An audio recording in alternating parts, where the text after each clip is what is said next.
Cette vidéo va nous parler de la sécurité.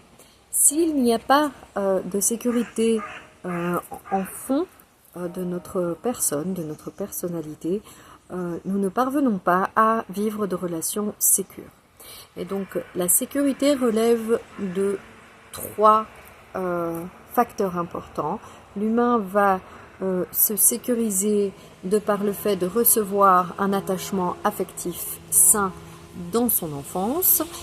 Et là, ça c'est le premier point, c'est la fondation de la sécurité petit. Donc, je reprécise souvent le fait que prendre soin de nos enfants et de vraiment leur amener cette sécurité de par l'écoute, la présence, le jeu et la disponibilité va grandement les aider pour toute leur vie.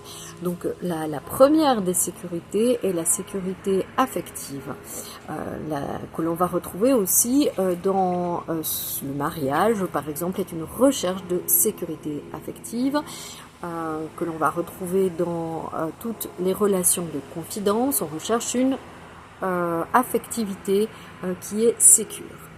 Nous avons une deuxième approche de la sécurité qui est de faire partie d'un groupe et de se sentir faire partie d'un groupe. Donc quand vous venez me voir ou quand vous parlez entre vous et que vous avez l'impression de ne pas faire partie de la société, ne pas faire partie d'un groupe, ne pas être entendu dans la famille, en fait vous parlez de je me sens insécure dans le groupe, dans la société, dans la famille. Donc faire partie d'un groupe amène beaucoup de sécurité. Le troisième plan est la recherche de sécurité, est le fait de vivre la sécurité au niveau autonome. Donc la personne va développer cette capacité de vivre et sentir la sécurité au travers de l'art de la méditation, de la foi spirituelle, d'expériences solitaires aussi, par exemple si vous souhaitez faire un trek et vivre une certaine intensité dans la survie, c'est une recherche d'autosécurité. Donc la sécurité chez l'humain va être la base des relations affectives saines. Donc pourquoi je vous nomme cela ? Si je me sens sécure et que l'autre me trahit, je serai toujours sécure malgré l'expérience. Si par contre vous ne vous sentez pas sécure et que l'autre n'a pas un comportement ouvert ce jour-là ou un comportement sécurisant, ce jour-là, les sonnettes d'alarme s'allument toutes. Et donc, la relation est faite de haut et de bas, de méfiance, manque d'ouverture et d'intimité. L'intimité étant la capacité de partager pleinement ce que l'on est, qui nous sommes.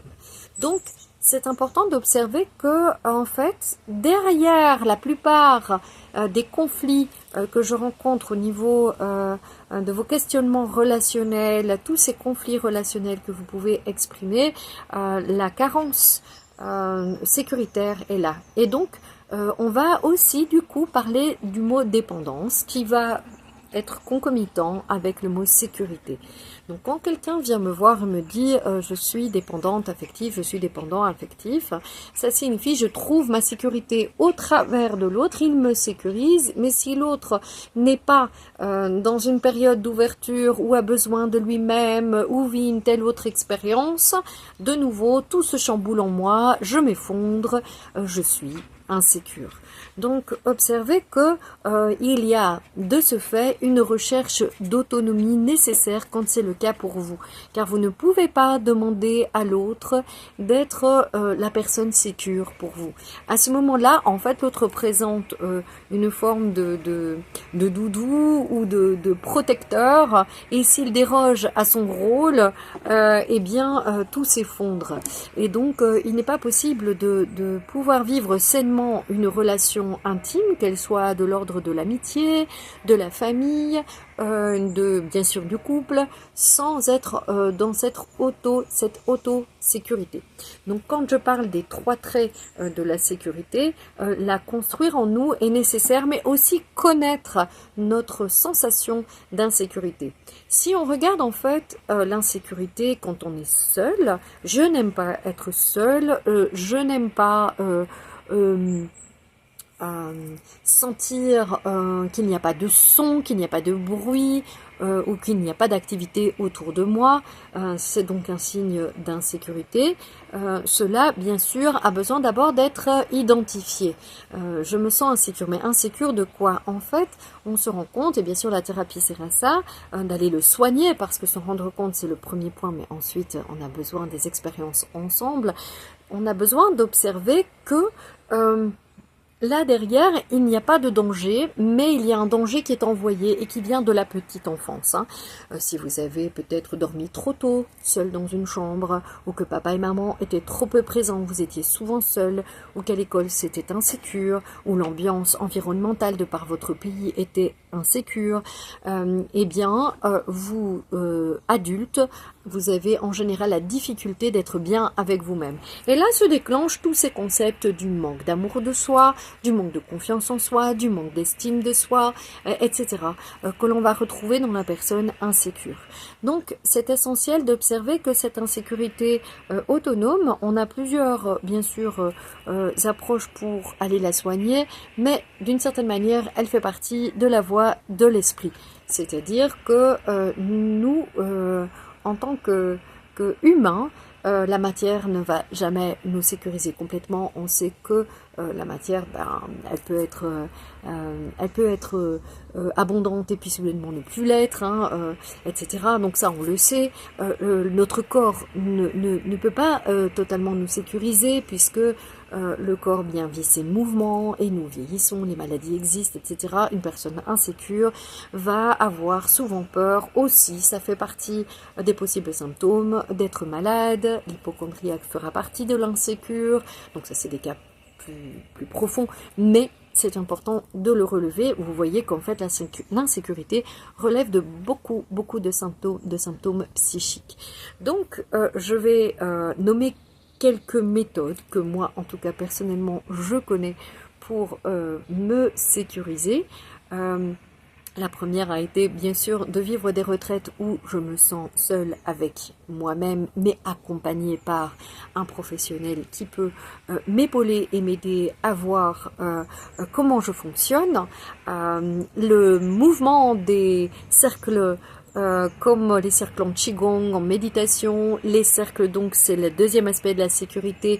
Dans le chamanisme, le cercle est très important parce que il va nous faire sentir l'appartenance et la convivialité, l'intimité ensemble et bien sûr la sécurité de la confiance vécue ensemble. Donc cela est indispensable et vous voyez que dans notre société, la notion du cercle est complexe. Il y a peu de cercles dans lesquels on peut établir des liens de véritable confiance. Donc ça c'est essentiel, ça fait partie des méthodes que je partage mais aussi que je vis pour moi-même. Donc tant que nous n'avons pas goûté cette sécurité seul, accompagné bien sûr en thérapie, de pouvoir le voir, la relation de confiance va rétablir aussi la sécurité. Donc une personne insécure dira je ne peux faire confiance à personne, de toute façon à un moment ou à l'autre on est trahi, l'humain est ce qu'il est, etc. Donc c'est je n'ai pas de sécurité personnelle, donc j'attends de l'autre qu'il soit parfait, j'attends de la relation qu'elle soit la sécurité pour moi, etc. Et donc ça peut aussi bien sûr cet instinct de sécurité au-delà de nos impressions, parce que vous voyez que ça engendre la peur de s'ouvrir, la peur de se partager, etc. Cette notion d'insécurité va être aussi vecteur de jugement, de faux pas énormes dans nos relations amoureuses parce que l'on va rechercher en général un idéalisme dans lequel l'autre va pouvoir combler toute cette insécurité, ce qui n'est pas possible, de même pour l'amitié. Donc l'insécurité qui amène à la sécurité ne sera donc, je le rappelle, pas de l'ordre du corps. Par exemple, parfois certaines personnes vont pour se sécuriser faire beaucoup de sport, mais au final on ne peut pas demander au corps d'être l'unique sécurité, ce n'est pas possible, il est changeant comme toute chose sur la terre. Donc c'est d'observer, posez-vous la question, mais où comment vivre la sécurité. Et donc ça c'est vraiment un principe en fait qui est sous-jacent au sein de la thérapie. C'est aussi une personnalité qui a besoin de se transformer, et c'est là où j'aime toute la thérapie de l'âme et tout ce qu'elle comporte au sein de la méditation, du qigong ou du chamanisme, parce que ces mouvements-là sont assez inconscients et vont se passer, en ce qui me concerne, dans des états de conscience élargis, comme ce que je viens de préciter. Et on est étonné de voir, mais c'est étonnant, je me sens plus en sécurité depuis, je suis plus détendue, puisque la conséquence est cela, j'accepte plus les choses comme elles viennent, et je me rends compte que la différence de l'autre n'est plus aussi insécurisante. Donc voilà pour le partage sur, mais en fait, qu'est-ce que la sécurité ? Ça, c'est une autre question. La sécurité, c'est de se sentir en confiance et se sentir, bien sûr, du coup, en amour de nos modes de fonctionnement. Donc, et qu'est-ce que l'insécurité et quelles sont ses conséquences? On est vraiment dans une racine de beaucoup de types de conditionnement, comportement, habitudes de l'humain. Notre société vise beaucoup à l'insécurité pour l'instant et donc nous pousse à aller regarder d'un autre sens la capacité que nous avons de développer la sécurité et pas de contribuer à une peur collective. À bientôt.